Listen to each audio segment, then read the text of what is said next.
So this is for anyone who missed our day number 10, which is on the 19th of October. So here we go. Please send in your answers via email to slight@tarbut.com. So here we go. Oh, sorry about that. And here's our nigun for the day. And so what I'd like you to do is, just as a review for our creation story, I would like you to answer this question. Is machloket a part of the creation story? This is question number one. Right, and the answer is yes. If yes, the machloket of the creation story is created by whom? This is question number two. And that is created by the change from creation equality to creation hierarchy. So please remember that in question number in Bereshit chapter 1, there is a creation story where man and women are created equally, but then in chapter number 2, man and women, there seems to be a hierarchy. Women is created from the rib of man, and that creates some kind of inequality. The primary machloket maker is whom? That's question number 3. The answer to that is the primary is God creates the machloket, but the nachash is the exploiter of that machloket. Question number 4, the primary reason for this machloket is what? The answer is there's one who has and one who has not, so there's inequality there. And then the last question, number 5, is the machloket resolved, and if so, how? And we said basically two things in class. People said in class, the machloket is not really resolved because there is expulsion from the island, from the Garden of Eden, and also Adam eats from the tree the moment. So Eve eats from the tree in an attempt and a quest to feel like she has gained something, some kind of parity or some kind of equality with man. But then right afterwards, the man eats from it as well. And the question is, does he eat from it because the woman gives it to him? Does he eat from it because he wants to kind of continue that hierarchy? Okay, and so obviously we're going to ask those same questions about Cain and Abel. And from our story so far, we should have answers to the following question: is machloket a part of the Cain and Abel story? So that's question number 6. And if yes, who is the primary creator of that machloket? Number 7. Okay, and if you remember the story, we have Adam and Eve are sent away from the island. She then bore his brother Abel. Abel became a keeper of sheep, and Cain became a tiller of the soil. And it came to pass that Cain brought an offering to God from the fruit of the soil, and Abe, for his part, brought the choicest of the firstling of his flock. God paid attention to Abel and his offering, but Cain and his offering God paid no attention to, and Cain was very sad, and Cain was very distressed, and his face fell. So one question we had, and this is question number 8, is who is, as far as occupation goes, who is the finder in occupation and who is the copycat?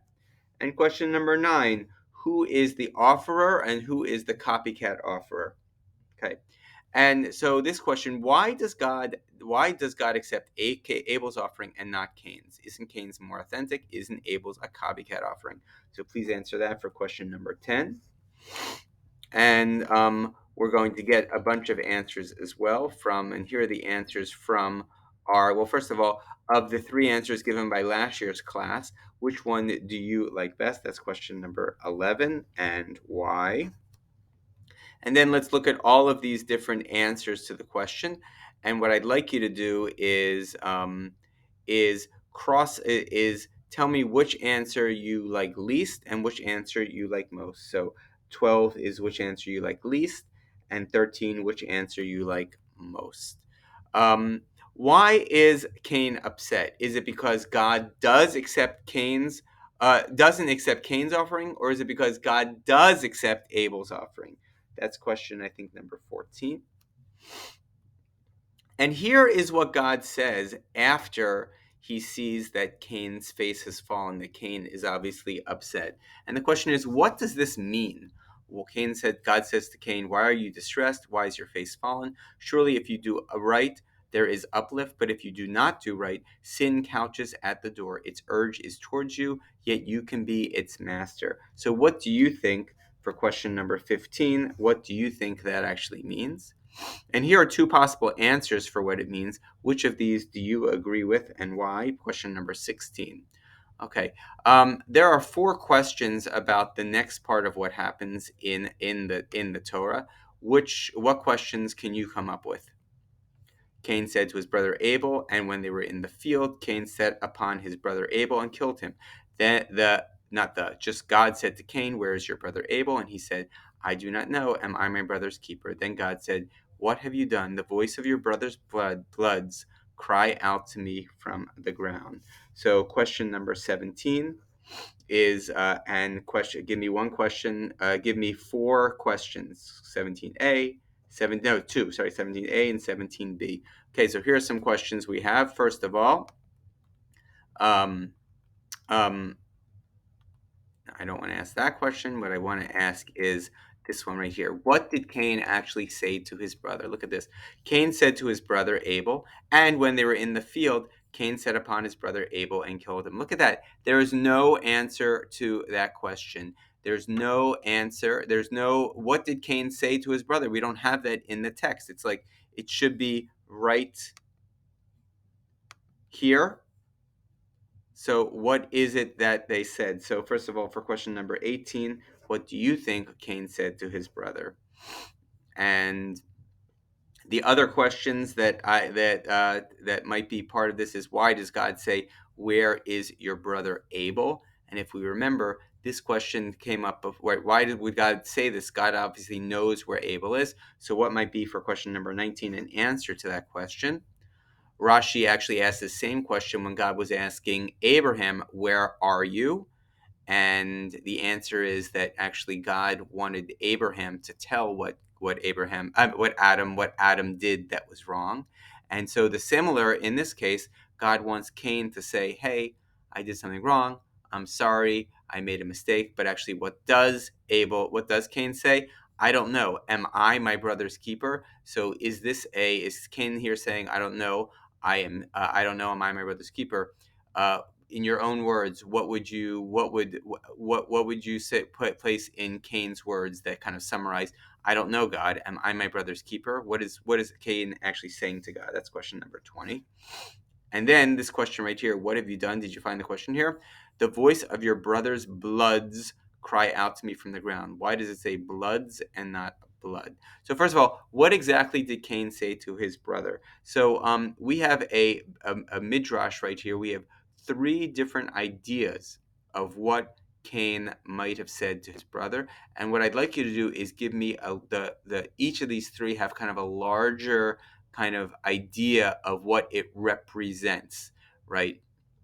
So if they were talking about money, the conflict was over finances. But what are these? So kind of summarized for number 21 is for number one, number 22 is number two, and number 23 is for the third one. So what do they represent?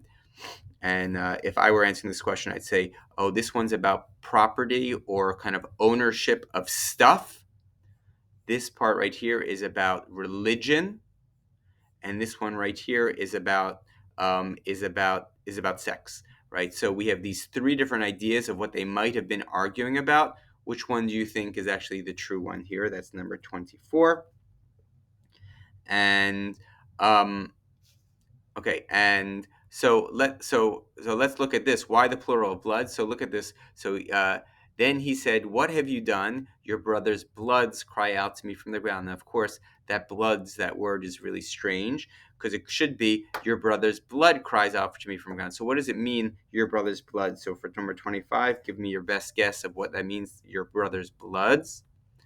And look at what Rashi says. Rashi says, why does the Torah say bloods of your brother instead of blood of your brother? By the way, for 26, which is what of the five problems is that of Rashi's? And here's Rashi's answer. Can you summarize for number 27? Can you summarize Rashi's answer? and and that's it. Oh, and then here's our final question of day 28. What is it that actually makes Cain kill Abel? Okay, that's it. So send those answers to me, and you'll get full credit for today. The 8 points that you may have missed. Bye.